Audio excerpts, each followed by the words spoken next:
Go ahead and get started. I wanted to say thank you all for getting the homework in and good job with it. I know it was a bit of a challenge without the Newcomb Wildflower Guide if you didn't have it, but everybody did a really good job of using the resources they had available to them just to figure out what that mystery plant was. Sometimes it's part of the challenge with horticulture problems, having to figure out what resources you have to solve an issue, whether it's plant ID, amendments, pest deterrence, or getting creative with, new structures in the garden. So good job, everyone, for sticking with it and using the tools you had at your disposal. Yeah. So tonight we're going to be discussing insects and integrated pest management. We have Dr. Lisa Tewksbury with us here this evening. And Dr. Tewksbury is a professor of plant science and entomology here at URI. She also works in the biological control lab on campus.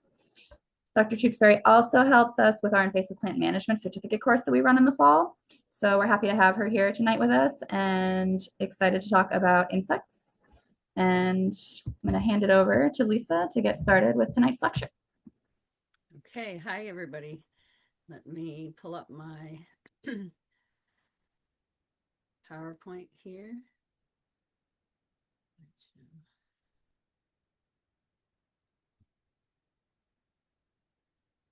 Okay.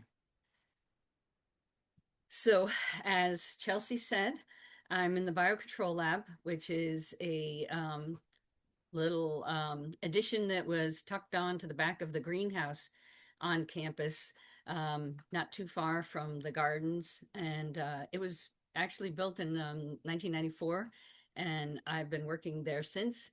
And what we do in the biocontrol lab is we work with invasive species and trying to use natural enemies to help manage invasive species. So I'm just going to start with a little bit of a background on insects, sort of the fastest entomology class maybe that you've ever taken. So one of the things that people don't understand sometimes, because so many insects are kind of hidden from us, is that the number of species of insects equals pretty much everything else in these categories combined. So only several 100,000 species of insects are actually named and described, but there's an estimate that there's maybe as many as 30 million. So there's always new insects to be found and named. This is the taxonomy where insects fit in. They're over on the left there, class Insecta. And so they're part of the Lisa, arthropods. I'm sorry Yep. to interrupt you. We're having some people in the chat saying they're Can you having hear a me? difficulty hearing. Oh, no. Okay. Let me see I if, can hear you fine, but my volume's turned all the way up. I'm wondering if, yeah, that happened last time I was doing a Zoom also.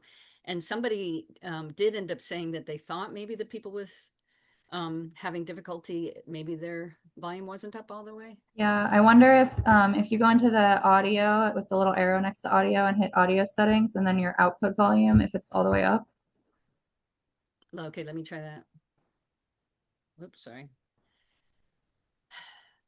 My settings just went away. Audio. Okay, there we go.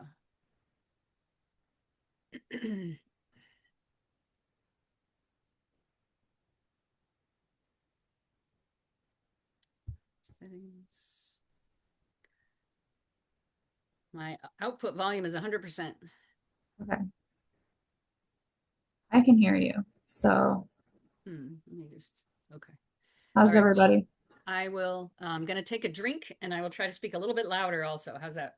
Okay, thank you. Sorry. No, not a problem. I would much rather know that. Okay, I'm going to go back one, I think. We got a better now in the chat, so hopefully. Okay, great. Let me just go back one. Okay. So the orders at the bottom, those are all insects.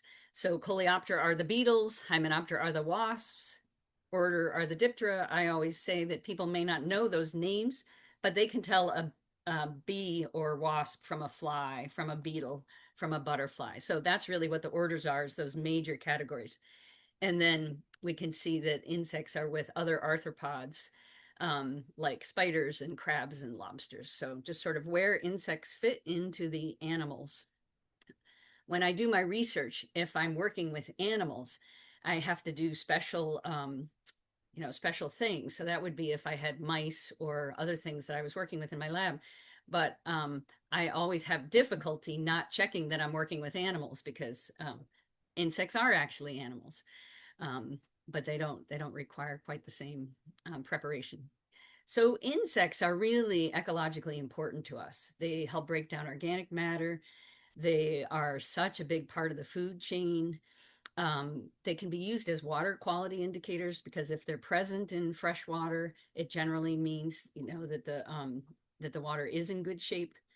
And I like this. One of our well-known entomologists from the University of Connecticut said that um, insects. Sorry, I just have to kind of move this out of my way. Um, are absolutely the fabric by which Mother Nature and the tree of life are built. I like that. So one of the most important activities that insects undergo that for us that has an impact on us is pollination. And about 80% of the pollination of food crops is provided by insects. And we have really seen an increase in the understanding of people and how important pollination is for us, and also how a lot of the activities that we engage in can interfere with pollinators. And when we started having problems with our honeybees because of various diseases, we realized how important the native pollinators are. So honeybees were brought in from Europe, and those are great. Farmers are able to bring them in, basically rent them during their heavy pollination season. But the native pollinators are out there all the time. So we realize how important that is to us. So today, we're really going to be concentrating on plant pests. And so that's an eastern tent caterpillar on the left, a lily leaf beetle in the middle, and Colorado potato beetle. So insects, you can tell them from spiders and other things by their 6 legs. They have jointed appendages, which include their antennae. Um, most have wings, but it's the adults only that have wings. Larvae have come in many different forms.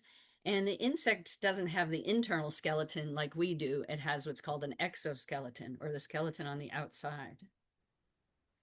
This is an example. They usually use a grasshopper as sort of like the most generalized insect. And so all insects have a head, a thorax, and an abdomen. And the head has, the mouth parts, the eyes, the antennae, which are used for sensory reception. The thorax has the legs, 3 pairs of legs. The abdomen has digestion and reproductive organs. The spiracles, the holes on the sides of the abdomen, take care of the respiration or the breathing. And most insects, as we said, as adults, have wings, which also come off of the thorax. Here's another example how a wasp has generally the same sort of body parts, even though it looks very different. Head, compound eyes, thorax, abdomen. And the mouth parts end up being very, very different. They have a variety of mouth parts, and that generally gives you an idea of the type of feeding they do. So there are many insects that have chewing mouth parts, and those are the ones that you usually see defoliation. You'll see like a bite out of them. And here's, how if you're taking insect structure, you can learn all about how to name all those different mouth parts. But mostly we're just interested in what kind of damage do they do to the plant. So all of these insects have chewing mouth parts: beetles, grasshoppers, and caterpillars from the butterflies and moths. So this is one particular insect that does have chewing mouth parts. The adults cause kind of this edging or holes in the leaves. The larvae also do chewing. And the lily leaf beetle here, there's a couple of larvae, they're chewing, the ends off that leaf right there. You can also have borers in trees. The larvae, the adults will lay an egg. The larvae are feeding under the bark, and when they leave, they chew their way out, and they leave these holes. So you can, by the damage caused, you get an idea of what the insect looks like or what must be in there. Now, another major category of feeding is this piercing sucking. And so you can see this stylet here is the sucking mouth part. It's like a big straw from the front of the insect. And so this is a box elder bug. And so that stylet pierces into a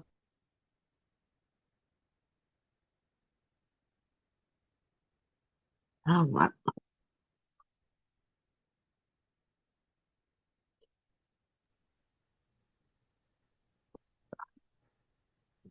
Is she frozen? I don't know. I think so. Yeah, if she rejoins, she might want to turn her camera off because that will help with her network connection. Okay. Uh, Lisa, do you hear me? So tearing No. camera off. Okay.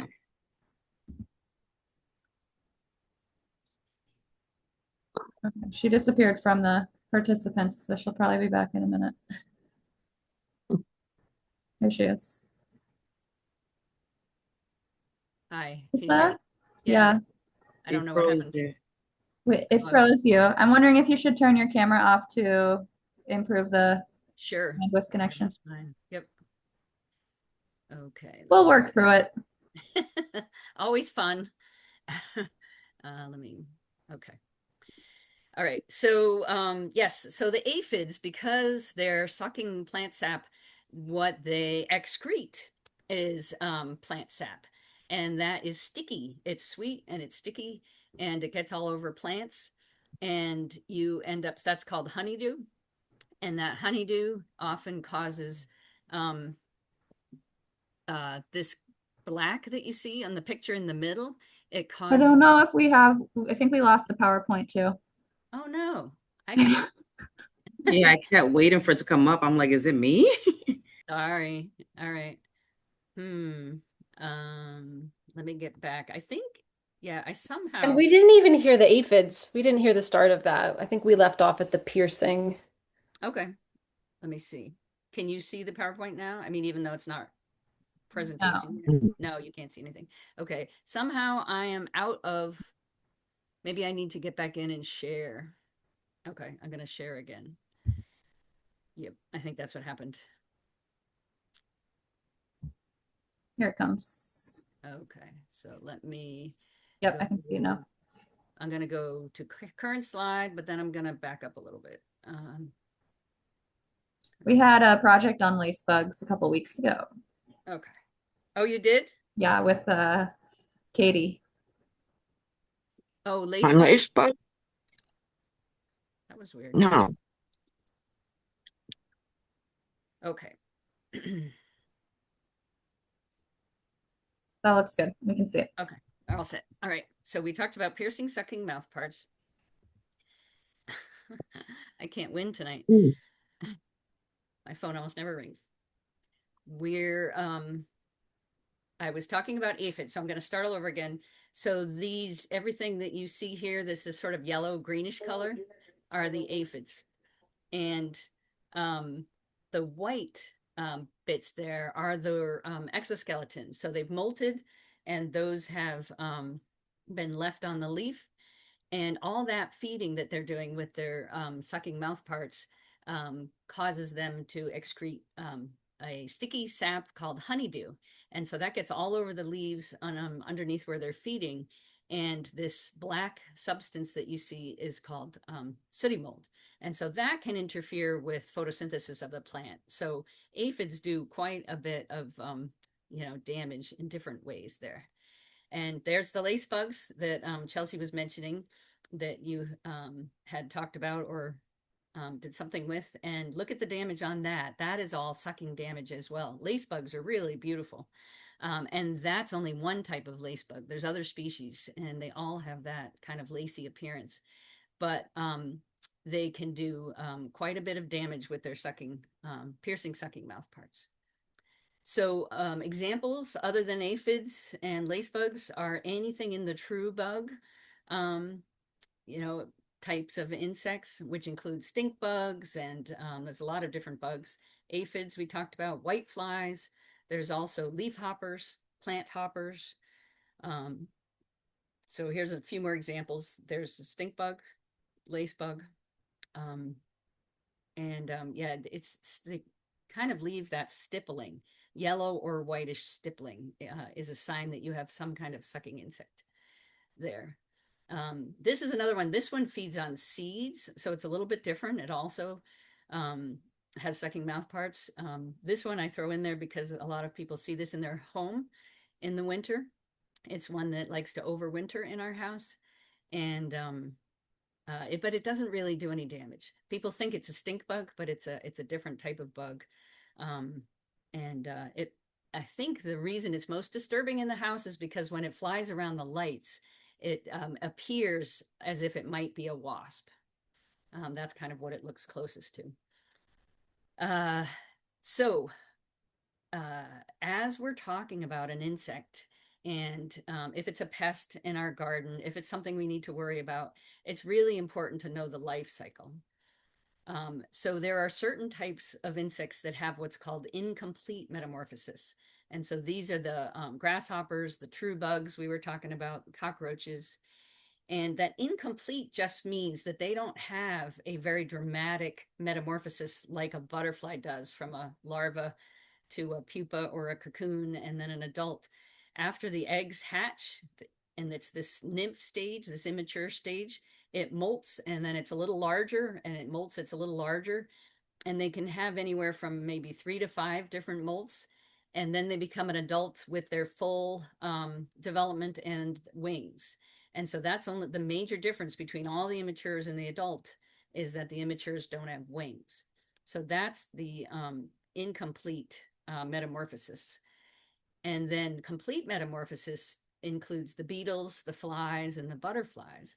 And that has that more dramatic development that you see when say a monarch butterfly egg hatches to a larva. The larva forms that beautiful chrysalis, and then magic transformation into a butterfly. So beetles do something very similar, maybe not quite as beautiful, but they do have a change from a larva to an adult. So here's a ladybug example. And I like pointing these out because everyone is familiar with the ladybug and knows that they feed on some of our pest insects.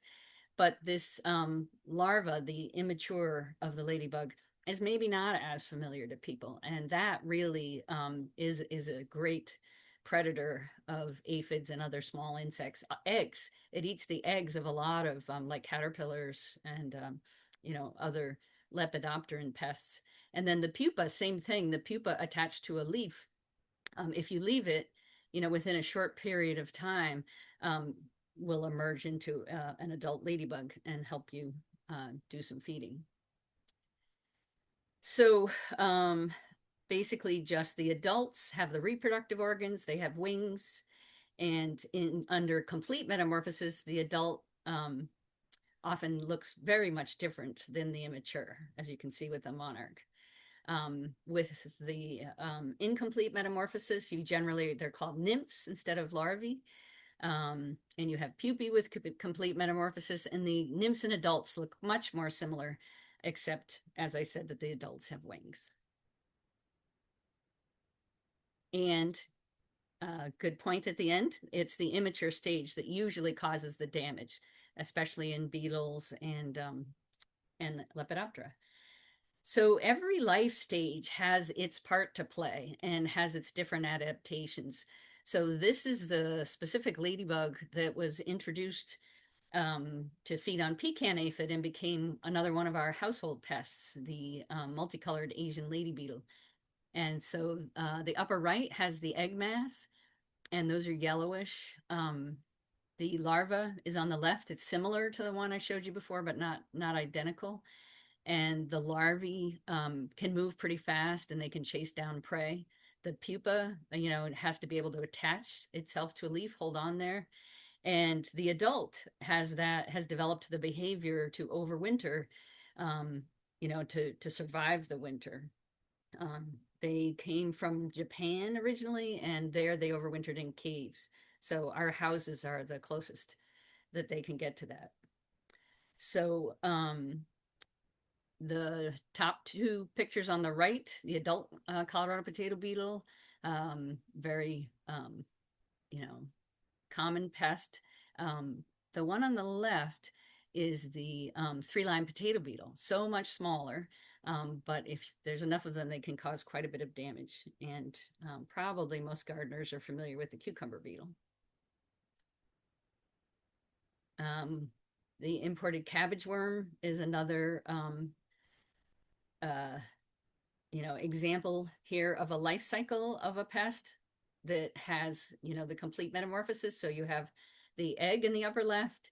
The caterpillars are kind of a almost like velour, I feel like. They're very soft to the touch.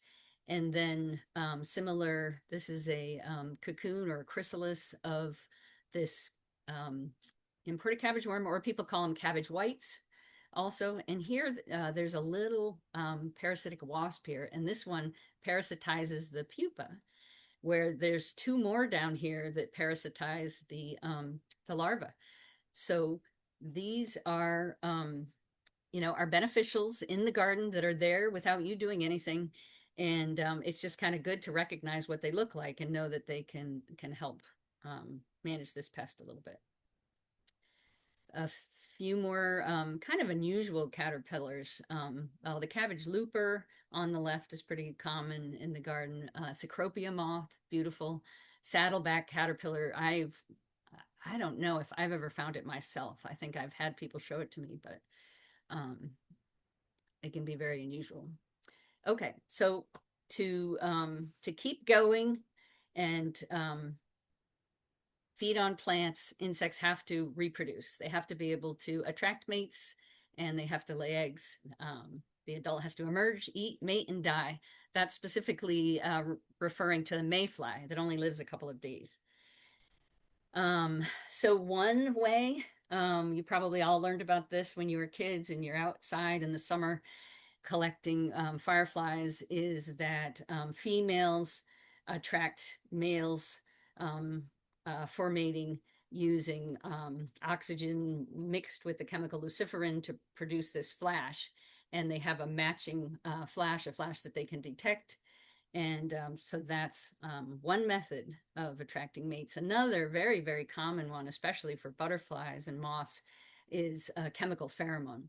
And again, generally the females produce the chemical that the males hone in on to find them for mating. And there are also chemical pheromones for finding food or for aggregating, which is sometimes also kind of a way. Aggregating is just how the insects all get together in the same place. Not all insects do that, but it's often that when one or a few insects find food, and as they're feeding, they're releasing, either they are or the plant they're feeding on is releasing chemicals that might bring in other insects. So these chemicals are often used in insect traps that you see that can help you detect if there's a new insect in your area.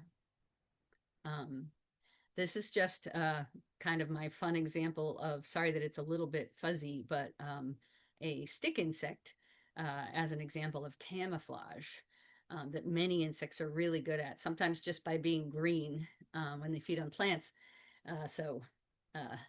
This is a bush that's actually a lot of stick insects.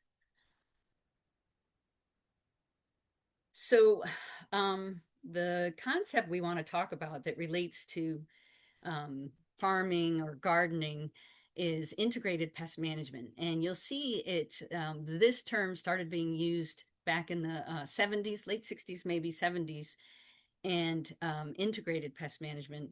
And currently, you'll also hear sustainable pest management. I think that's in use in California, sometimes ecological pest management, but basically everyone means the same thing. It's trying to carefully choose pest control options, keeping in mind whatever long-term environmental, sociological, or economic consequences might come and minimizing, negative consequences. So one of the parts about it is, sometimes in the past, back when we had, when pesticides were new and we felt that they could cover and take care of quickly all of our pest problems, growers were sometimes using just a spray schedule. This is when it's time to do this, and didn't necessarily know if they had the pest or not. And so one of the kind of key points of integrated pest management is monitoring for the pest. You want to be looking and scouting for what do you have in your garden. You want to identify it. You want to know what's the life cycle. Are you clear that the insect you found is actually feeding on? And a lot of times knowing what it's feeding on is going to help you identify it. How many are in the garden? Is this too many for my garden? Is it really a problem, or is it just an incidental, finding? If control is necessary, what are my options? And what are the safe options I have? And is this something, that's actually going to work? And once you use it, you want to, evaluate and reevaluate it and make sure that it's something that is actually working for you.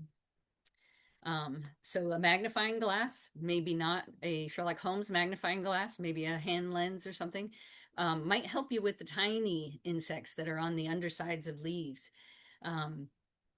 It sounds like you already heard from Katie, so she talked a lot, I think, about scouting and being on the lookout for disease symptoms. Insects are different, sometimes easier, but sometimes they can be hidden. So proper identification is really important. And there are many, many useful resources. And obviously, with AI, we can just sort of do a little search and come up with many, many options. The thing you want to be aware of, if you just put in, I don't know, even the name of an insect, even if you actually know what the insect is or what you think it is, and then you want to, to double check. Sometimes pictures come up just because there are associated words with an insect, not that it's the actual name. So just, use multiple sources, and cooperative extension resources are generally pretty good for being, kind of trustworthy. So we're going to go through a couple of my colleagues have put together some of this information. There are pretty easy online Google photo, that you can use. There are also some things you can do with your phone. But observe and identify the insect, to help determine if it's a beneficial or a pest. So these two insects look very similar, but the one on the top is an actual insect pest, feeds on plants. Plant pest feeds on plants, and the lower one is a beneficial. It's a fly larva that feeds on the insect pests. So, action may not need to be taken. You need to know that it is a pest and that it's actually causing some sort of problem. So here's a few suggestions. Take a picture if you find an insect. I mean, if it's the damage, you have time, but if it's an insect, maybe it'll fly away, hop away, drop to the ground. That's one of the ways insects get away from you. You go to grab it and it just kind of drops its legs and hides under the plant. So take a picture first so that you can maybe identify it later. A lot of this is going to be similar to what we just talked about. Where did I find it? Is it actually causing damage? So here we have a plant feeding insect on the top picture, and that's a beetle larva, a ladybug larva on the bottom. Did you catch it in the act of feeding? I was brought to a butterfly pavilion to find out what was feeding on monarch larvae in the butterfly pavilion, but I was told that it was a brown marmorated stink bug. Or they thought it was a brown marmorated stink bug. And I was like, well, that feeds on plants. It wouldn't be eating monarch caterpillars. So you can tell a lot. But we did find a very similar brown stink bug feeding on monarch caterpillars. So make sure you catch it in the act of feeding. Yeah, how big is it? Is it an adult or is it an immature? What are the distinguishing colors and patterns? Are there visible wings? can you tell if it's an adult or an immature? So this one on the top is an adult stink bug, and the one on the bottom is an immature. And the main difference is that there's wing pads in the immature and actual wings on the adult. And the immatures of stink bugs, anyway, do tend to have more colorful patterns. Solitary or in a group. Not all insects, are gregarious like, something like ants would be. So I mentioned, there are many resources out there. So Bug Guide is one that is a great source for identification, for photos. iNaturalist, obviously, many people are using that to report insects that they see. And it's started to be really good for invasive species to sort of keep track of where they are. And you get help from experts. I like field guides just because I can have one with me and kind of leaf through it. I think it's easiest for me if I know, approximately what it is I'm looking for, and maybe don't have the computer with me. Online keys, if you really like to get down to the nitty gritty of identification, they're certainly available, and they're getting more sort of automated in taking you through the steps. And then I mentioned cooperative extension websites and publications. So we're going to do some little poll questions here. And Chelsea, we're okay to do that? I think so. Let me pull them up. So this is a common vegetable pest. Which of these is the correct name? Winter moth, tomato hornworm, tobacco hornworm, or cabbage worm? I'm going to send out a little poll that you can reply to in the chat. Thank you.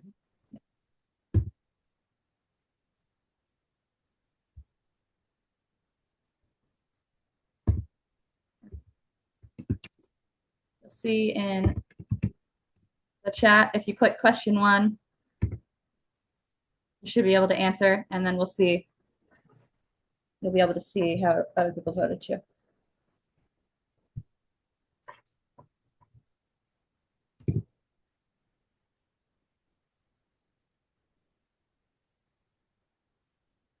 People are just using the chat rather than my link, but oh, I didn't send it in the link.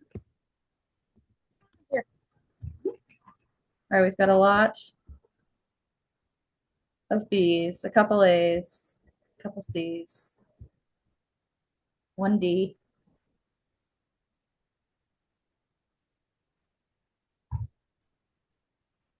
Some never heard of.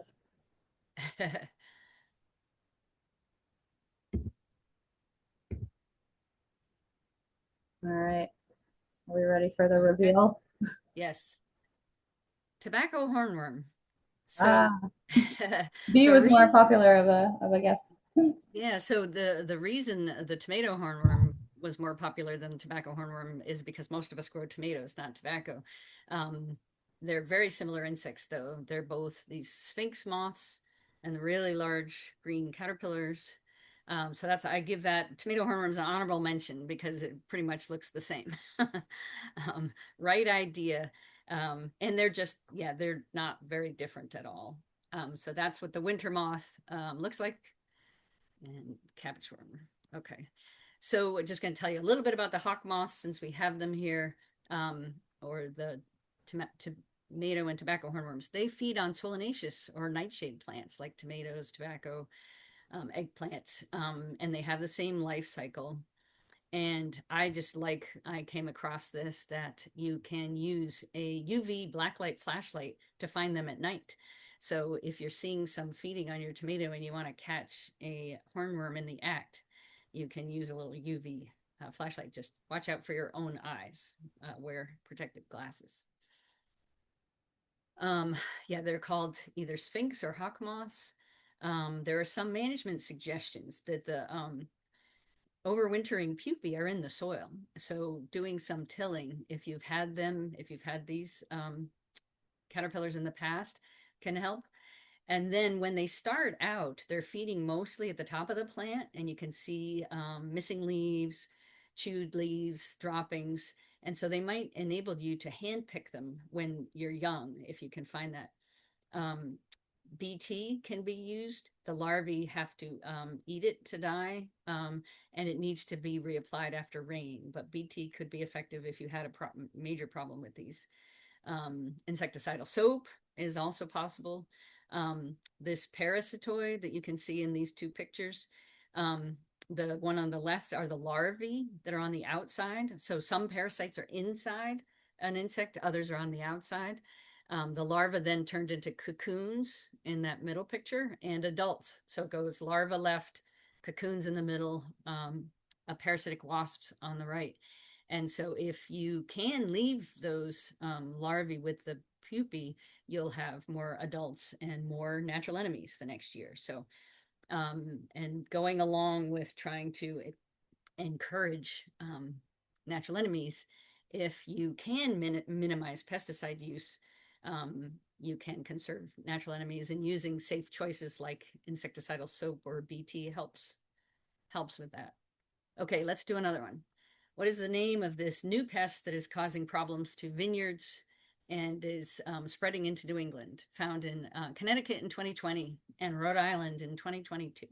Spotted winged Drosophila, potato leafhopper, tiger moth, or spotted lanternfly.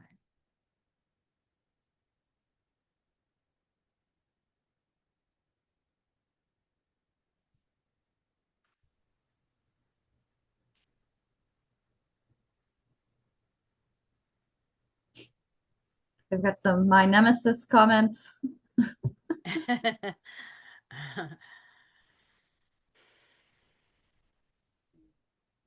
Only these. That's a Okay, response is that everybody? for now, I think. Okay. All right. Oops.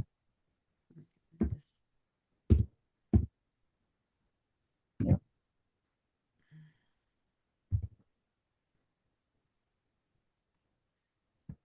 I am not able to advance for some reason.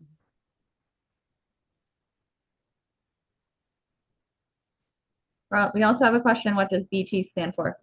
Ah, thank you. Good question. Bacillus thuringiensis.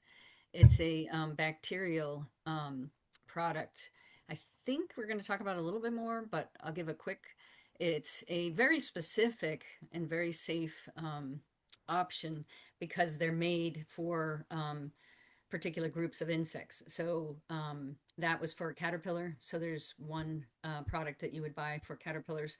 There's one for beetle larvae, like Colorado potato beetles, and there's one for mosquitoes and other flies. So that's why they're very safe, because they don't impact others. So you can protect beneficial insects by using something like that. Okay, let me try again, see if I can. Any It looks ideas? like you have the little draw, like the pencil, the All right. green button in the bottom left corner. How do I get rid So I of think that? you have to shut the pencil off. Annotation. Just clicking it. Just click it. Yeah.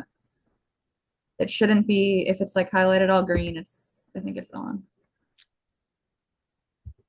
Okay. It's still not. It's still there. It looks like you can like draw. I know I can drag to move. When I click it, it just pops up with a bar, like a choice of all kinds of other things. The arrow on the top, maybe the mouse. Gotcha. Mouse. What's the check mark? Hmm.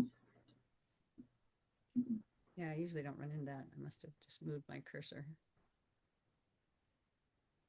Close it. There's no more pencil drawing. Yeah. Maybe the trash can one. Trash can. Clear all drawings. Yeah, yeah. You might have to reshare. Okay. Here. I'm sorry. Yeah. All right. Let's see. can't just have fun with our polls. Too complicated. All right, I can see it. I see it too, but that darn pencil is still there. Do the arrows on the keyboard work? That's what I've been using. Hmm. Yeah, that's what's not using. It's not working.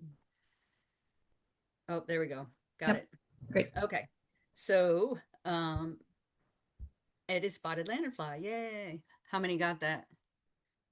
I think everybody that answered. Great. Yeah, so this spotted winged Drosophila just throws me off when I go to talk about them because we're working with both of them. So I talking about one, switching to the other. Anyway, but they look nothing alike. But it's a way to talk a little bit about spotted lanternfly. And they were first found in 2022, but since then, unfortunately, have gone pretty fast. This is the general distribution, which is now moved out. It's not just the Northeast. We've got some Midwest states, and this is Rhode Island. We took away the green negative squares because they just kind of made it confusing. But this is a survey done by DEM and the USDA. And so they were first found in the northern part of the state, and the southern part, almost every town or definitely every county has it now. But the southern part of the state has much less infestation. Um, and yeah, so I think even Bristol County does have it now. DEM was trying to do a little bit of targeted treatment in the beginning, mainly to kind of slow the spread throughout the state. And now they're more concerned because it is pretty much throughout the state with protecting agriculture in Rhode Island and specifically grapes, which in states like Pennsylvania, who've had them for a number of years, have seen some mortality of vines in vineyards. So the egg mass surveys. So egg masses are the stage that's out right now of the spotted lanternfly. And so if you did have them in your yard, somebody said it was their nemesis. So you could scrape any that are within your reach. There's also oil treatments that can be used. And I feel that the egg masses are really the best stage to treat because the others move a lot, make it hard to catch them. And to kill them, you have to use more toxic materials. So trying to do what you can with the egg masses over the winter, it reminds me a lot of the situation that we used to be in with spongy moth, how, the egg masses were a good way to take care of that overwintering. I don't know if this might be too complicated for me tonight, but these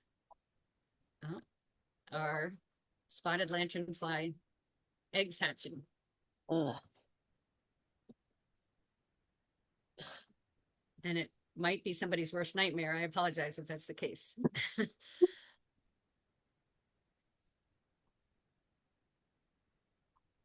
But they are coming out of one egg mass. And so there's maybe 20 or so, or it could be as many as 20. And they have no pigment when they first emerge.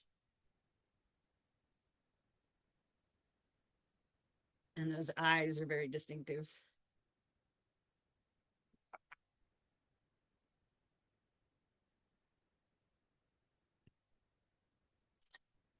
They move pretty fast for little hoppers. And so this is the first stage or first instar of the spotted lanternfly before it's gotten any color. And there it is. It now has its black and white.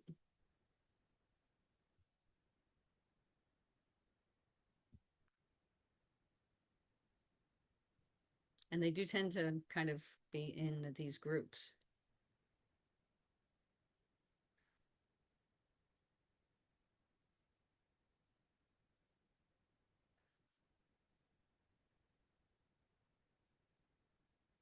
I want to stop share.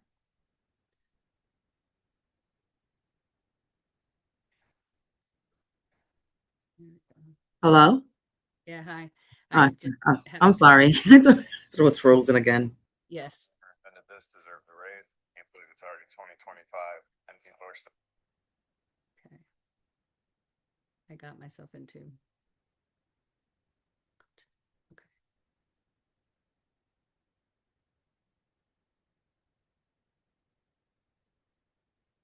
This needs to be another poll of your favorite photo on here.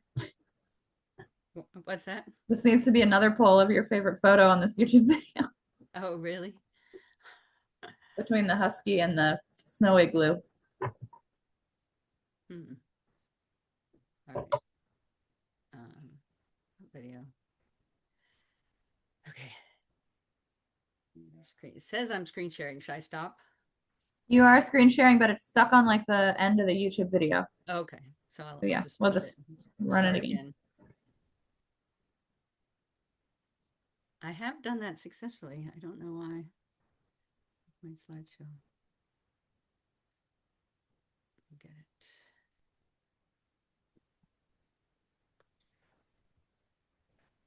Okay. Current slide.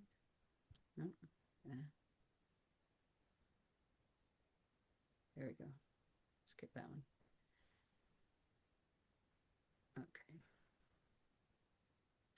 Okay. So a little bit more of pest identification. We don't have the Oh, you don't slides. have it? No. Oh, okay.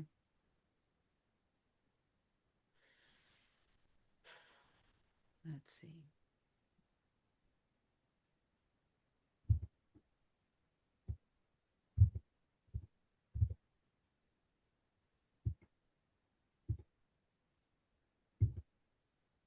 There we go. Great. Whew. Okay. So what do you notice about this insect? It's brown colored. It has let me see, let me just get rid of this.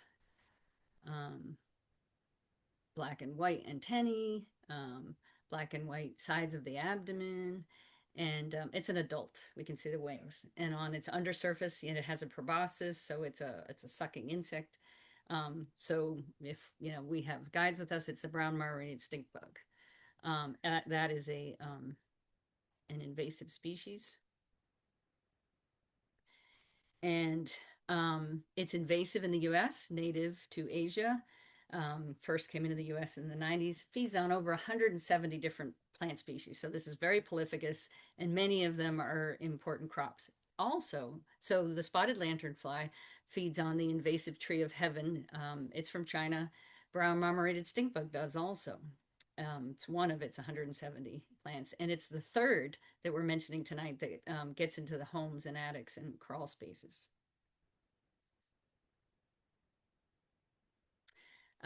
So it is a household pest, but it's also a pest of vegetables, fruits, and ornamentals. So it's a sucking insect, and when it gets on tomatoes and things like that, it can cause quite a bit of damage.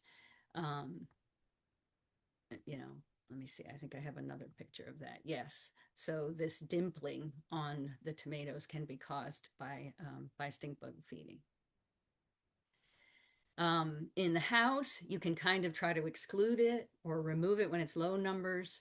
I've never seen high numbers like that. I always have one or two. In the garden, you can hand remove it or use some physical barriers. Some biopesticides or safer insecticidal controls when appropriate. There is a biological control. This little samurai wasp was actually not purposely imported. It was accidentally brought in somehow. Sometimes parasites can be brought in accidentally with the pest, especially if it's an internal parasite. That is not really surprising. Now here's another brown colored stink bug. So this is similar, but it has spines on the thorax. I kind of say they look like it's on their shoulders. It has black spots on the underside of the abdomen, and the proboscis or stylet is much thicker. And so this one is a predator. So the plant feeding insect has a very thin stylet for sucking up plant sap. And the predator here has a much thicker proboscis for sucking up from an insect. So this is a beneficial predator. It attacks, it's a generalist, meaning it attacks a lot of different larvae, and many of them are economic pests. So I've found so many feeding on Colorado potato beetle online. I'm not going to press the bottom right picture because it's a video and my luck seems to be bad tonight. But people have found this stink bug predator feeding on spotted lanternfly. So it is good to know the differences between pest and beneficial stink bugs. And these are available for purchase. There we go. Here's a nice field guide to stink bugs that you can get online. I think it's pretty helpful. Green stink bugs are primarily plant pests. And here's, there's green and brown stink bug are plant pests. Those are their immatures underneath them. And then the brown marmorated stink bug that we saw before. So all of these are plant feeding stink bugs. This is kind of a relative, the squash bug. It has these really gorgeous eggs, but you're not going to be very happy. Those little nymphs above it, kind of cute, but they hatch from it. So if you see those, you definitely want to wipe them off. Yellow eggs are tough because yellow and orange eggs can be ladybugs, can be beneficials, but these are the squash bugs. If squash bugs are a pest in your garden, you can use row covers at transplanting, but you're going to have to remove them before bloom, to allow pollination. Yellow squash, zucchini, Hubbard squash, and pumpkins are the most susceptible to these. And Hubbard squash is sometimes used as like a kind of a trap crop that you can plant if you want to sort of move the bugs away from your zucchini or summer squash or something. And sometimes people will do that. And when the bugs or other pests are on it, then they might spray just that area and not have to treat the crop. You want to scour the undersides of leaves for adults and eggs and remove them. But consider treating if you're finding more than one egg mass per plant. And insecticidal soap and neem oil are a couple of options. But those are nice, safe options, but they sometimes need to be repeated. Crop rotation can be used in this case and in many other cases if you have a large enough property. If you have a farm or a very large yard that you can move things around, or I feel like year to year crop rotation can also happen if you are building up a population of a pest like this maybe, and you want to, give yourself a year or two to let them find someplace else to be, and then, and then start again. I know it's tough because people don't want to give up their favorite crops. Some gardeners have shared a couple of tips for squash bugs. One of them is to place a board in the garden, and they go under at night. And so you can that's a way of trapping them to get rid of them. Also, people have used duct tape instead of just scraping off those eggs. It kind of more easily removes it without hurting the leaves. And I mentioned imported cabbage worm already, but here's Bacillus thuringiensis again. And it also works for cabbage loopworm. Oh, and nematodes can be used. Nematodes are a very tiny microscopic worm. We use them at URI in the greenhouse to help us control fungus gnats and thrips immatures. A little bit about Colorado potato beetle. So there are some resistant varieties for Colorado potato beetle. Ones like Yukon Gold, Caribe, Norland. And you can put some sort of row cover over your potatoes before you see beetles. They usually show up in May and June, but you want to remove that when it gets hot. Remove the beetles, eggs, and larvae, and you can, dunk the adults in soapy water. One of my first jobs at URI was actually counting potato beetles. And there were a lot of them, rows and rows. Sanitation is generally a good idea in the garden. Sometimes it's tricky because I have a hard time with it because I'm trying to encourage leaving beneficials. So what you want to do is remove any pests that you have and keep any beneficials. And that's a little hard, hard to do all the time. Um, but yeah, removing weeds like horse nettle in the spring takes away the spring host plants for the adults before the potatoes emerge. And again, neem oil or Bacillus thuringiensis. And in this case, it's the beetles one. So they name it a different variety that tells you, and the label will tell you what it is registered for. Our friends, the spotted and striped cucumber beetles, um, management tactics involve correct siting of plants, not in overly wet areas, for example, plant in good soil. There is some information on resistance. So there tend to be seeds that you can buy for disease resistance to a much greater degree than there are for insect resistance. But there are some, and I found this fact sheet from University of Connecticut that has quite a lot of management information, but also some of the varieties that you could use. Again, sanitation, crop rotation, floating row covers, very similar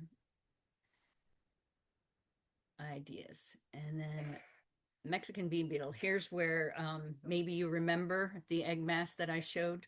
That in our area, at least, has been a subject of augmentative. And there is a success. Okay, sorry about that. The Mexican bean beetle is a pretty common pest on beans. And if you remove plant debris at the end of the season, or use row covers or plastic mulches, kale and clay can be used around the plants. That's a nice, safe material to deter egg laying.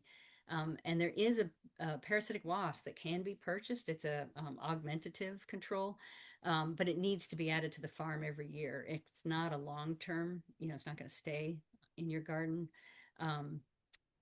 but it is something that is available. And let's see. What was this one? Oh, yeah, that's the Pediobius. So that there's a lab that you can purchase it from. And this is the diagram I like using for IPM for pests of crops, lawns, and garden. It was developed by Penn State, and it reminds me of the pyramid that we used to use for nutrition.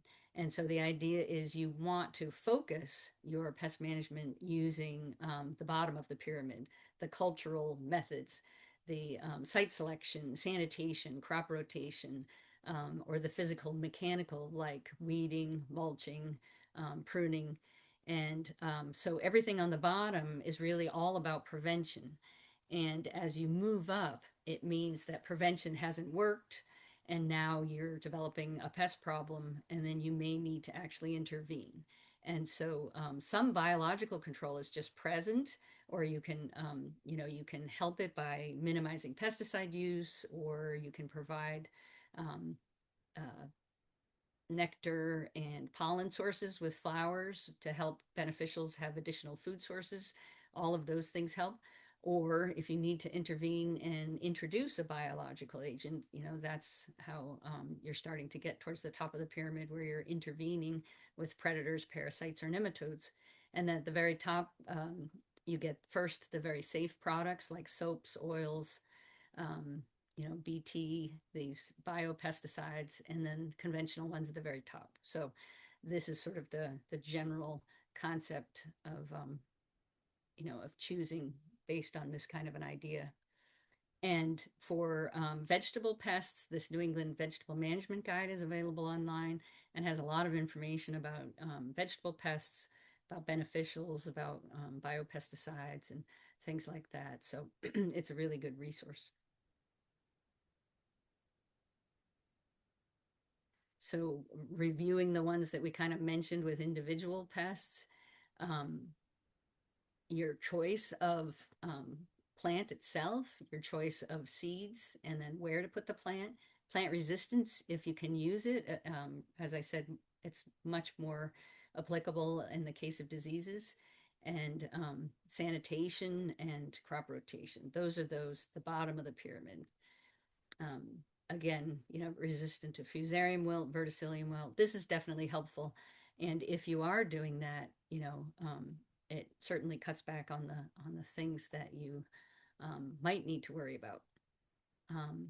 Some, suggestions for sanitation, getting healthy transplants to start with, keeping weeds under control, because weeds also have their own insect pests. So having weeds in the garden could also mean that you have additional insect pests. And cleaning garden tools is another aspect of sanitation.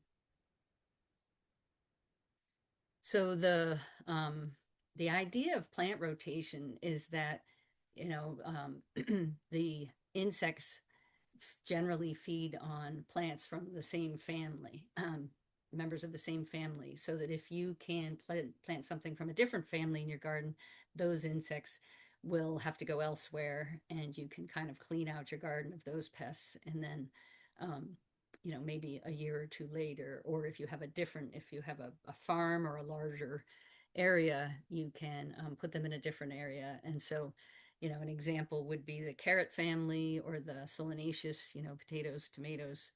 And so if you can rotate, then it helps to kind of stop that buildup of a pest. So, pathogens also can infect crops in the same family. So, um, same idea. I wanted to mention a little bit more. This came up in one of our polls, but it's a invasive insect. It's a fruit fly that came into the U.S. and it's been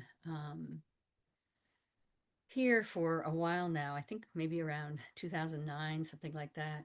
And the main difference between it and the fruit flies that we've always had is that most of them don't attack the fruit until it's past ripening, until it's almost, getting ready to rot. So you leave a banana, too long, you start getting fruit flies. But this one, the female is able to lay eggs into just ripening fruit. And so it causes, a decline in the quality of the fruit. And so for years in the Northeast, there's been a group of entomologists who've been working on various methods. And, they realized that this fruit fly is also in all these native berries like deadly nightshade, glossy buckthorn, pokeweed, even all of our little wine berries and things like that.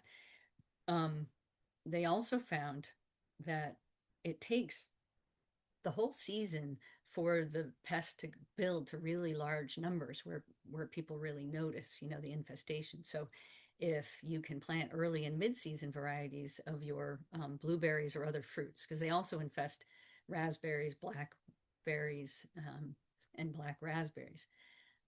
So removing the wild hosts using early and mid-season varieties help. You can trap, that's just a solo cup with some cider vinegar in it that attracts them and then kills them.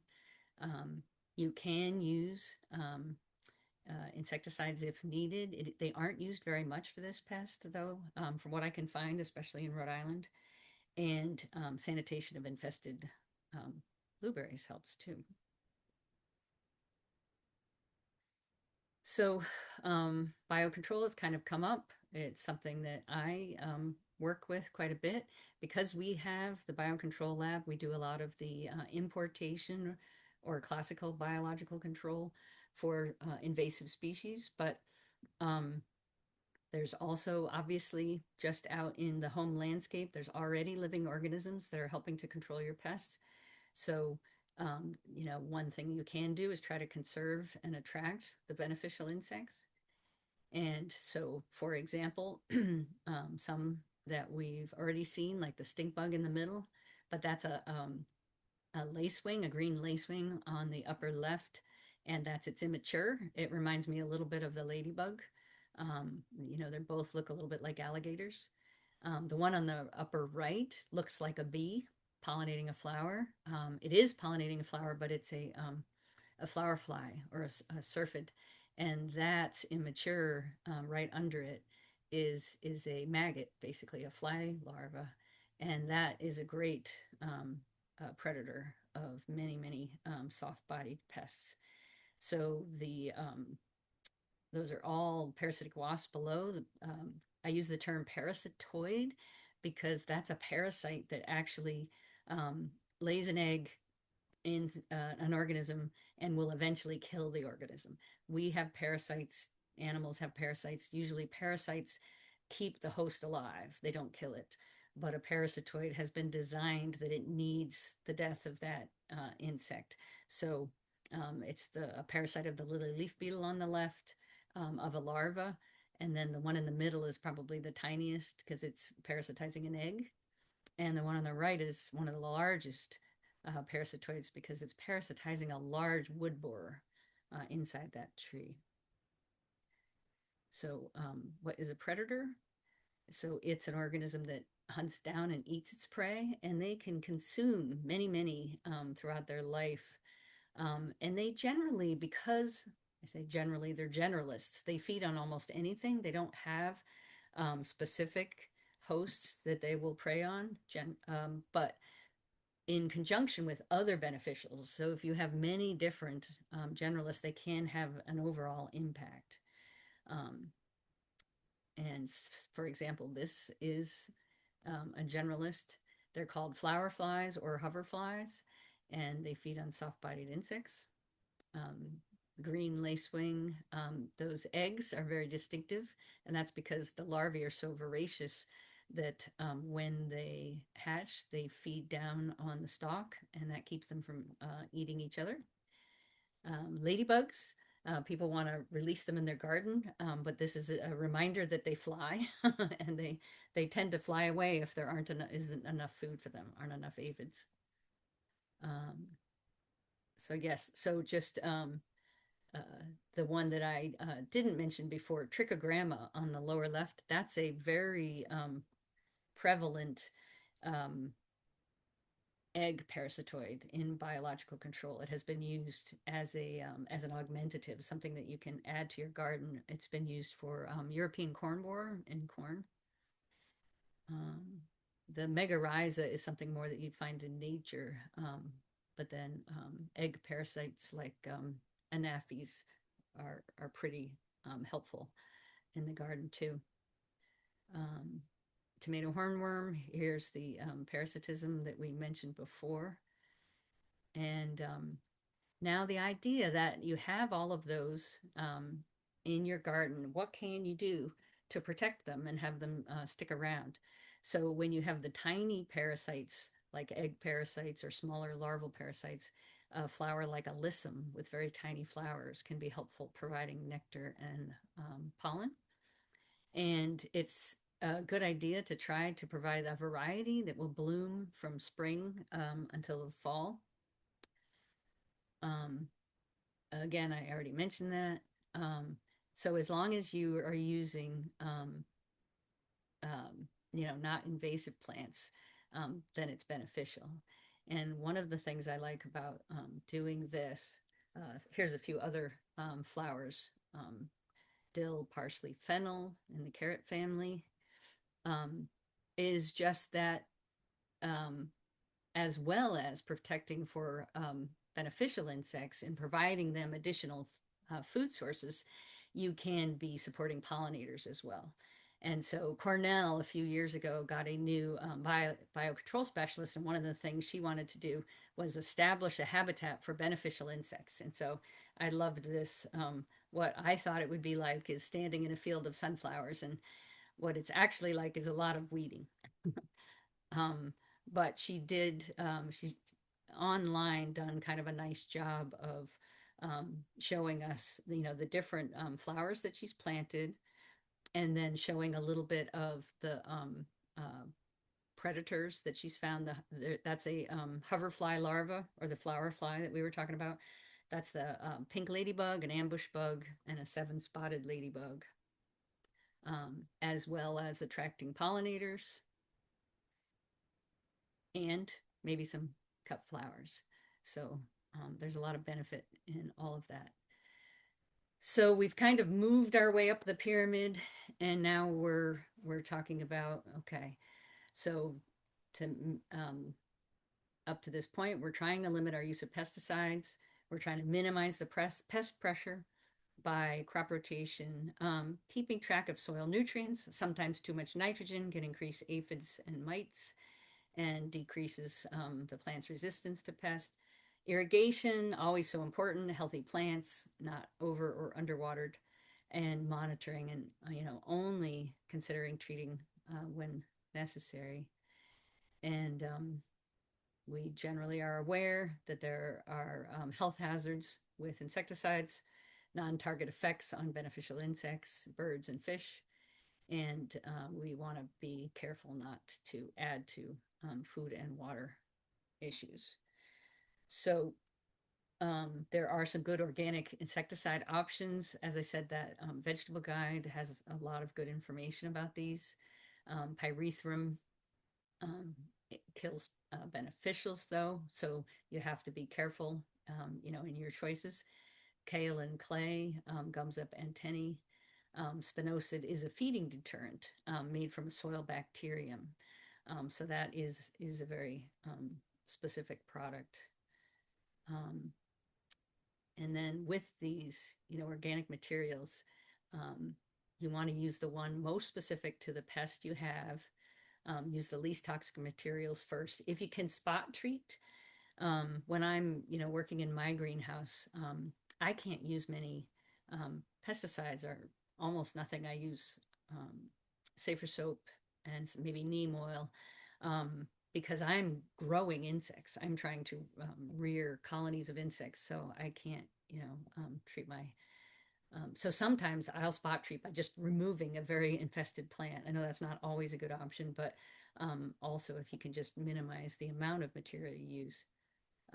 Read the label, follow all safety practices, of course. And then here's a few of the things that I've mentioned. Insecticidal soap is made by many different companies. I tend to call it safer soap. It's a good reminder that it is a safer material, but that's only one product. So they can help you control aphids, thrips, white flies. It's a sodium or potassium salts of fatty acids, but it has to contact pests directly and has to stay wet. It is non-toxic, but if beneficial insects are on the plants when it's applied, it may still kill them. And you want to maybe test certain plants to make sure that they're not, damaged. Horticultural oil or neem oils. There are, again, many different products. They suffocate, and they're really good for eggs, especially. And other insects like mites. It works really well on mites. Here's specifically the neem oil. And again, not trying to have any particular product, but just the idea that these are categories of safer alternatives. And here's the Bacillus thuringiensis. So it's a bacterium that produces a toxin, and it's very, very specific to the type of insect. So prevention is the key. And I threw in a little bit of information. I sometimes get questions about Japanese beetle. So I threw in what are grubs? That's what happened. I think I got a question. Grubs are the immature stages of the scarab beetles, like Japanese beetle. And you actually can identify them by using a hand lens or a microscope to look at the undersurface of the hairs on the tip of the abdomen of the grub, or as my students say, grub butts. You can tell by the hairs on grub butts. And so they're either in nice little lines or they're in triangles. But the adults vary more than the immatures. The immatures might be just different sizes. So a Japanese beetle, a European chafer, June beetle. There's many of these, and they cause this kind of damage to your lawn, feed on grass roots. And then, one of the worst things is that animals come along and dig up the lawn, like skunks, raccoons, and moles. Um, so I'm sure you've all seen, Japanese beetles in the summer, pretty much July, maybe a little bit of June, a little bit of August, but feed on a lot of different plants, and can be very damaging, like this grape leaf. Um, Oriental beetles, which look similar, but they're not as colorful, they don't cause much damage. Oops, sorry about that. See if I go back. And the Asiatic garden beetle is a very common one and feeds on over 100 species of plants. So should I take steps to control them? So one thing to start with for prevention is, start with a healthy, dense stand of grass. Water and fertilize correctly. Watch out for, heavy thatch and compaction. Mow at the optimum height. Many people tolerate a low level of damage and don't worry about it. And then some people are moving towards trying to minimize lawn size in favor of more, natural areas. Doug Tallamy's Nature's Best Hope is where this photo came from, minimizing the lawn there. And then for a lot of these insects, people have developed sampling thresholds to give you an idea of, well, how many grubs in your lawn is a problem or something that you should worry about. And so using either a number per square foot or a number for a 4-inch core, you can get an idea of if I have, 8 to 10 Japanese beetles per square foot or one Japanese beetle grub per 4-inch core, then maybe, it warrants treatment. And when should you control? So this life cycle of the Japanese beetle, we talked about how important life cycles are, shows you that June, July, when the adult is out, that's when the females lay those eggs. And then the eggs hatch and the larvae are still kind of, up near the top of the soil. So from like late June to early August, you'd be able to treat those where they kind of move down lower and they're larger and they're much harder to treat. So you kind of have a small window. I brought up the Nature's Best Hope. Doug Tellamy was actually my major professor at the University of Delaware, so it's been fun to watch what he's been doing.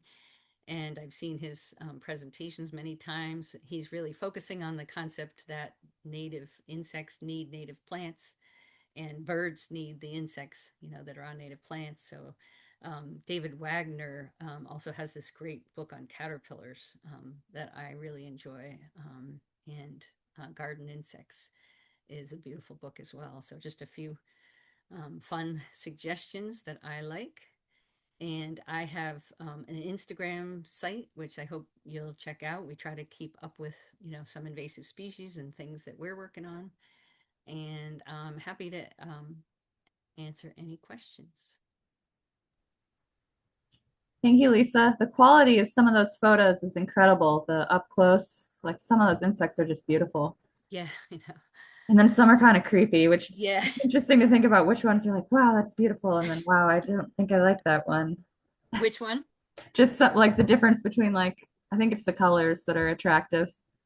Oh, Yeah. There are a lot of great questions in the chat. I don't know if I can filter through them, so feel free to raise your hands, everybody, and then we'll start calling on you guys, or just jump on if you're feeling confident. Oh yeah. I guess Timothy. Hi. Hi. I was listening to this really interesting presentation, and it made me think, like, if I have a part of my land that I want to use to attract the pests, is there a plant I can use, and would that plant also be have like a impact on my neighbor's gardens as well? Like, is there a plant that can sort of So Are you talking about attracting beneficials?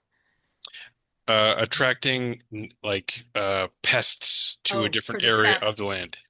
yeah, like the trap crop idea. Yeah. Yeah, so that's a really good point. Yeah, the neighbor question, I guess it would depend on if they're growing something similar, you know. So, um, the problem with a trap crop is that it can become an insectary, which means you're growing the pest and spreading it everywhere. So it kind of comes down to timing. If you're attracting a pest that's moving in from the outside into your garden, and then once they're there, maybe you treat that small area, then it should be fine for your garden and it should be fine for the neighbors. So I think it all is going to hinge on how well you can manage it. Thank you very much. Hmm. Shannon, did you have your hand up? Um, I had two questions. I don't know which one you're going on first, but the first one is kind of about kind of classification of what's a pest, because I get, for example, leafcutter bees, and I love them, but they do chew out chunks of plants. They don't do nearly as much damage as the ones that feed on them, but are things like that technically considered pests? So I believe that the definition of pest is what you think is a pest. Just like a weed is like a plant out of place, because, I have insects in my house, the ones I talked about. I don't have hundreds and thousands of them. If I did, I would call them pests. But I Mhm. have one and I just let them live. Um, and I don't mind dandelions but so if the leaf cutter is not a problem to you, then it's not a pest in your yard. It might be in somebody else's. So it's just the manager. It's what the land manager thinks. I guess I would say. And so if you're trying to grow a crop and something is hindering that and either making the quality bad so you can't sell it, or the yield low, or something like that, that's when it's a pest. Or if it's in your house and it's you know a threat to your family, or so I think it's what's the result, what's the is there. Oh, the good example, the western conifer seed bug I showed that flies around. A woman came into my lab years ago to say she wanted to know what this was and what to do about it. And my boss said, well, it's this insect, but it really isn't it's nothing to worry about. And she just burst into tears because it had been worrying her a lot. And so, Uh, different perspectives, she just didn't want that flying insect, um, in her house. So, mm. yeah, so I think it's in the eye of the beholder. And then the other one is kind of probably more cut and dry, which is, are there like for, animals, rather, more traditional animals, are there like territory, I guess, or minimum size requirements for predators or helpful species? Because I have frequently gotten manted like othecas, and they hatch out like 500 babies at a time, and it's great, but I have a tiny yard. And I don't know if having too many of them, like I'll let people drop theirs off my yard and just let them hatch. If too many of them can be damaging, if they like overpredate, or if they'll just go elsewhere if there's not enough food. Yeah, I don't think it's a huge deal. I think if you wanted to share, like if you actually had it hatch in something and then gave some to your neighbors, you probably could. But they're going to eat each other partly. Um, and then if they really don't have enough to eat, they will kind of gradually move out to your neighbors anyway, probably. So I don't think it's a big worry. But yeah, if you're purchasing them, they probably give a little bit of a suggestion of like how many you would want for how big an area. Um, that's generally the way they work on things like for greenhouse releases, and they'll say how, what square footage do you have? Um, but yeah, I think they're especially when they're adults, they're gonna they're gonna take off when they want to. Good questions. I don't know how to say him. Yair. Chair, yeah, I'm chair. Do you have a question? Um, well, the only pests that I have are inside, and it's fungus flies or Oh, fungus gnats. do you have house plants? I have a lot. Yeah. So, overwatering is one of the biggest, contributors to fungus gnats. If you can try to let them dry out, do you think that's possible? Um, I I do that. I let it like get dry to a certain point, and then I re-water my plants. But they're often flying around everywhere, and I've even found them in the bedroom where there isn't any plants, and I'm like, go away. Have you tried sticky traps? Um, That we that can help a little. we have plug-in traps with like a UV light, Mm-hmm. um, like in different parts of the house, and we that actually worked really well, and we recently changed the traps to like a fresh sticky Mm-hmm. thing. Um, so I'm hoping that cuts down on the number of them in the house. Yeah, Um, now, is it possible that some of the plants haven't been transplanted in a while? Because I don't know if, sometimes the soil might hold water differently, or you have algae on top, or anyway, that might be something to look at. Um, but otherwise, the sticky trap's good. Just watching out for the water because they really like, wet soil. And hmm, then there are things you can do if you have so many plants. It's almost like a greenhouse. You can put nematodes into the pots, or there are some. I'm trying to think. Certain types of mites feed on the like immatures of fungus gnats and stuff. So anyway, hmm. something to look. And I'm thankful that outside in the summertime I haven't really had any problems. When I used That's to great. live up in Vermont, my parents' vegetable garden was always hit by tomato hornworms. Ugh. Yes, yes, they're pretty hard, huge and gross. And I always I always knew how to identify it because I'd see their big droppings and I'd be like, okay, there's droppings. So and they blend in really well. Um, Yeah. but once I find them on the plants, then I like remove that part of the plant because they really latch on well. Oh yeah, yeah. Well, you're good. I'm glad that that's the only pest you have. That's a good situation. Um, Yeah. maybe Gregory. Yeah. Can you hear me okay? Yeah. Yes, I can. So I'm just looking for a good basic reference on dragonflies because I Ooh, think they're beautiful.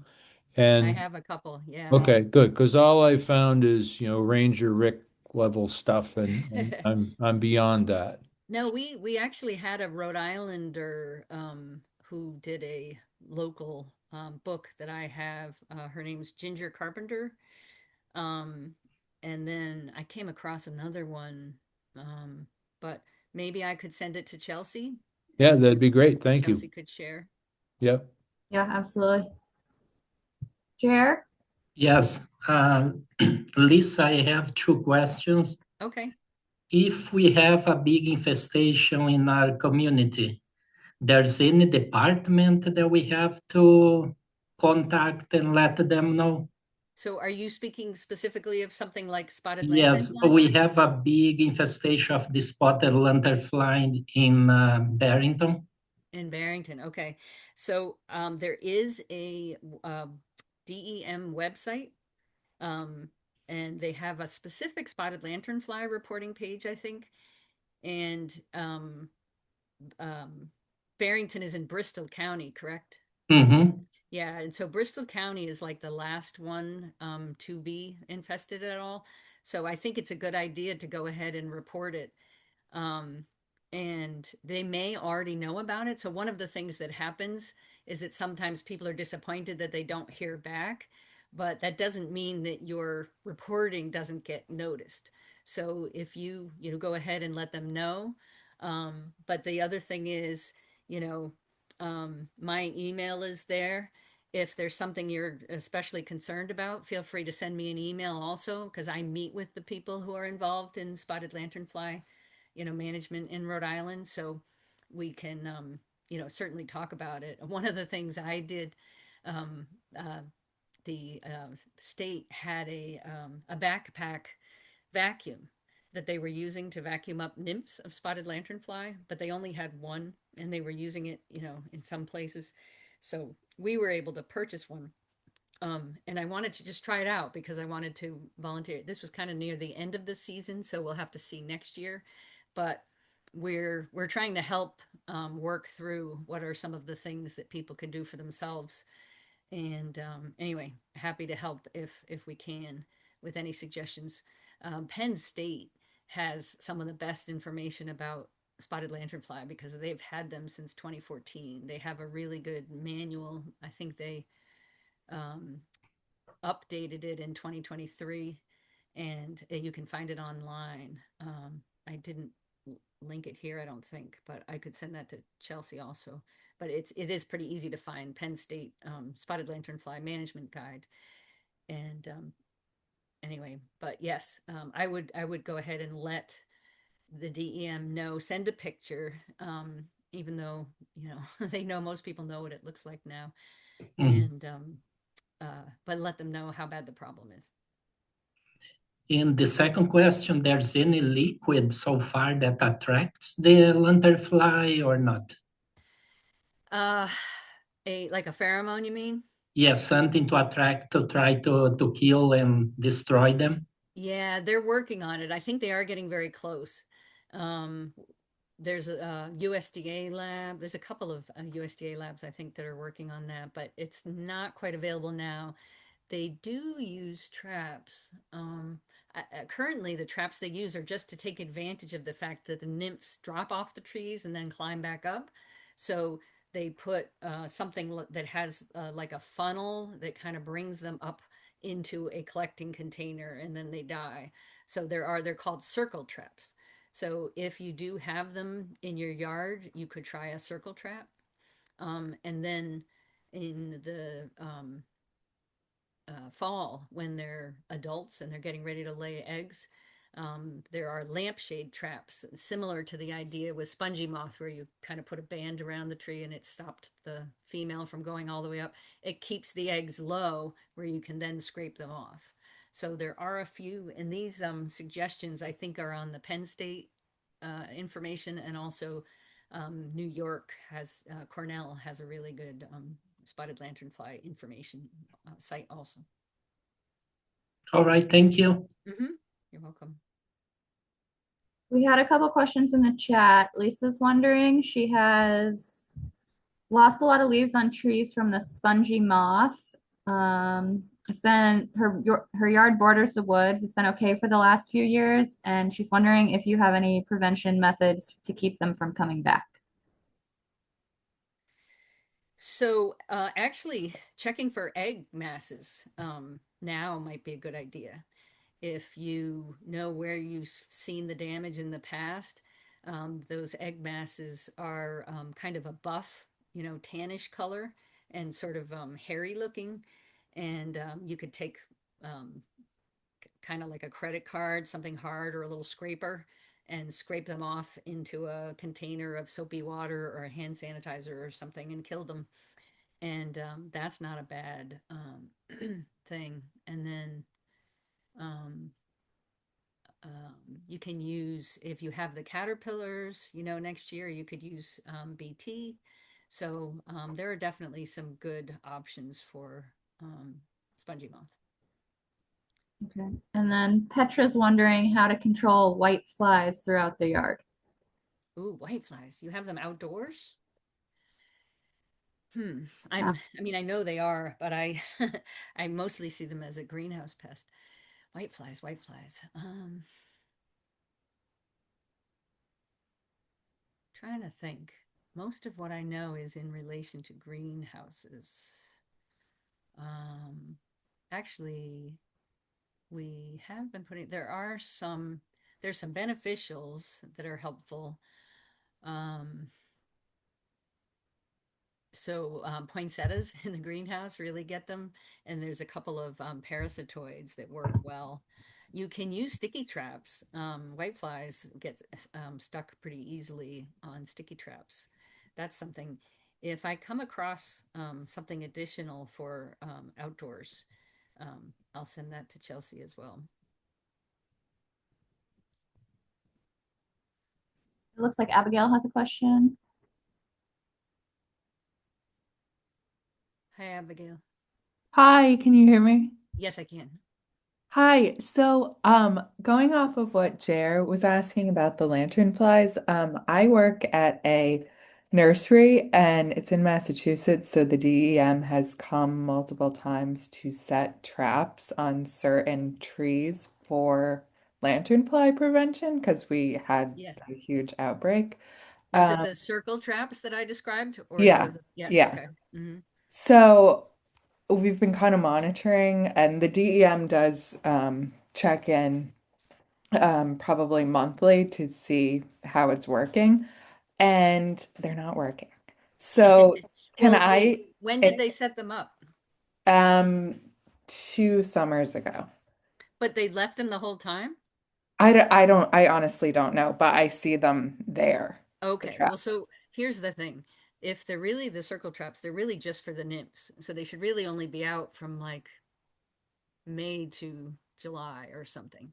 And Now, I mean, I would trust the DEM to properly set the traps, but I guess what my question is I understand the nymphs are the things you look for and treat, mhm. but like what is the life cycle? Can we Yes. expect any like progress over the winter? Like is it going to So be a huge population burst in the spring? yeah, so the answer is yes. What's happening right now is that there are egg masses Hmm. wherever there were adult females that were allowed to, left to lay eggs, laid egg masses, and not only on trees, they could lay them on a picnic table or on a car or on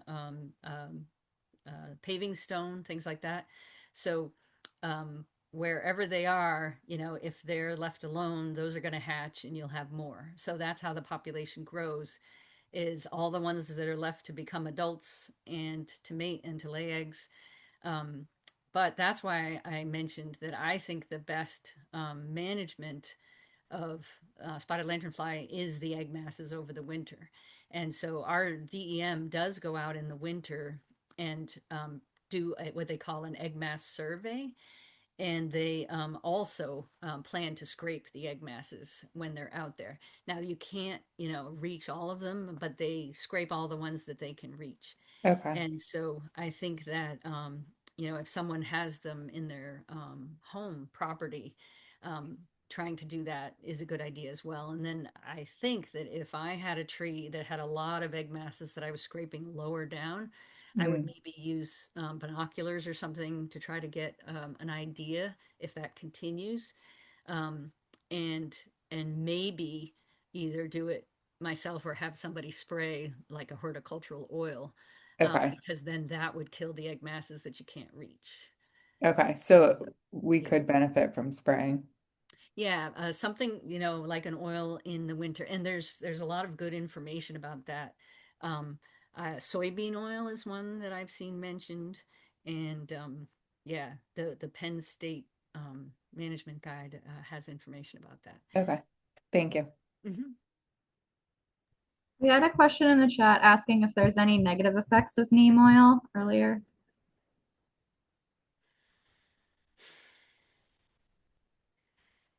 Um, I'm having a hard time remembering right this minute. I do know that it doesn't last long, so that might be considered a negative effect. Um, the oils in general. Um,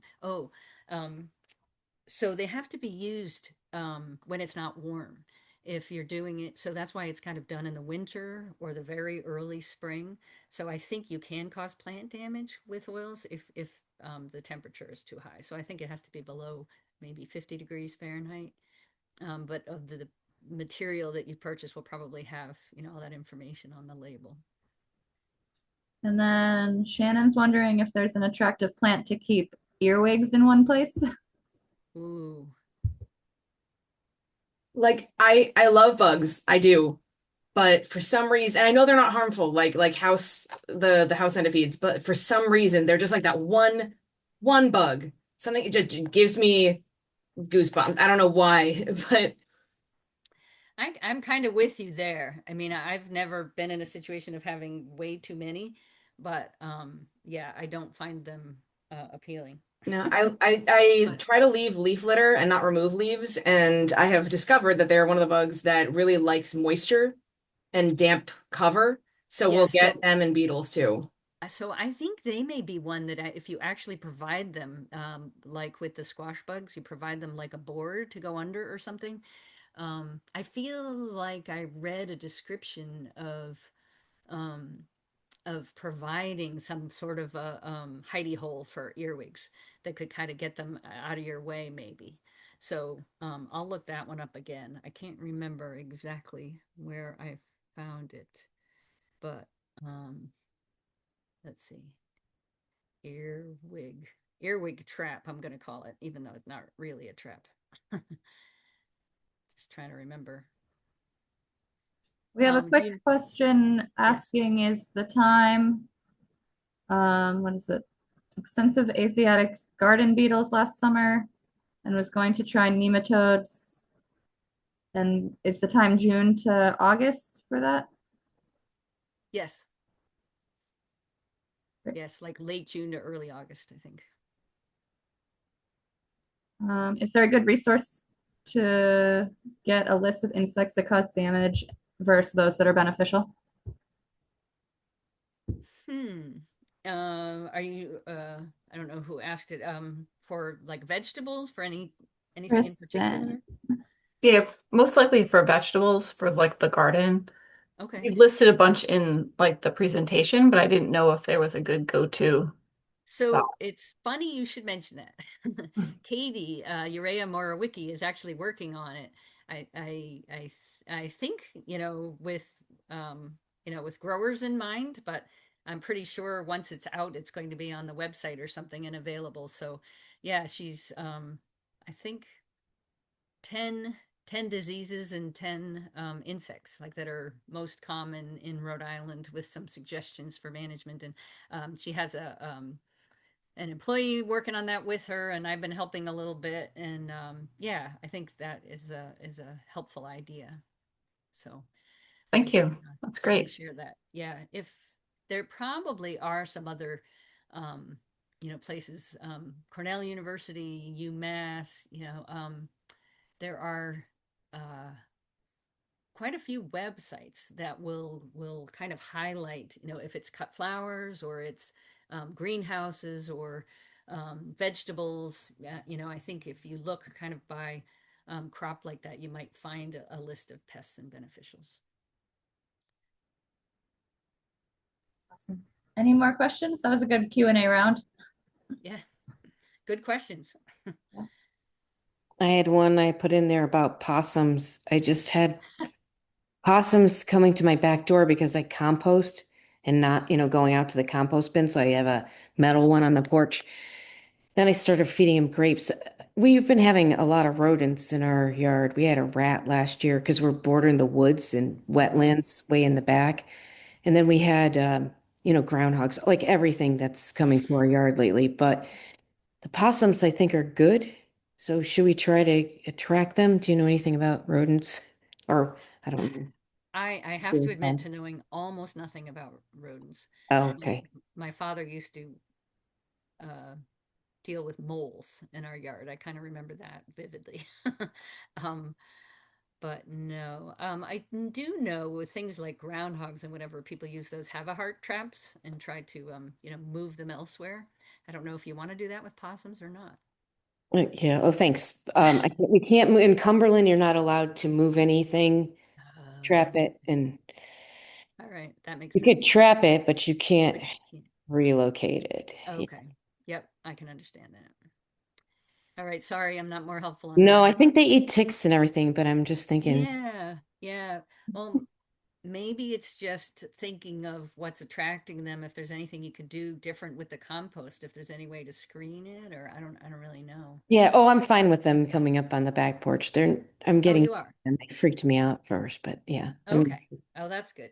Well, they eat ticks. Someone just said Yeah. it. I think they do. Okay. Yeah, like turkeys. I think turkeys eat ticks too. Well, we have about 6 of those. They are fun to watch walking in 6 inches or oh, it feels like 6 feet of snow in some At areas. least 3 feet of snow, right? Well, in some areas it's piled up so high, so they're sinking in when they walk. It's kind of funny. I would like to see a video of that. Okay, I will attempt to make a video, and if I do get one, I will send it to you. Okay, perfect. Awesome. Well, thank you so much, Lisa. We really appreciate you taking the time to join us tonight. Yeah, you're very welcome. I'll hang out for a minute or two if anybody has any more questions about the class. If Okay. not, have a great night, everybody, and thank you for joining us. Take care, everybody. Thank Bye. you. This has been very helpful. Oh, thank you. Take care. Thank you. Great class tonight.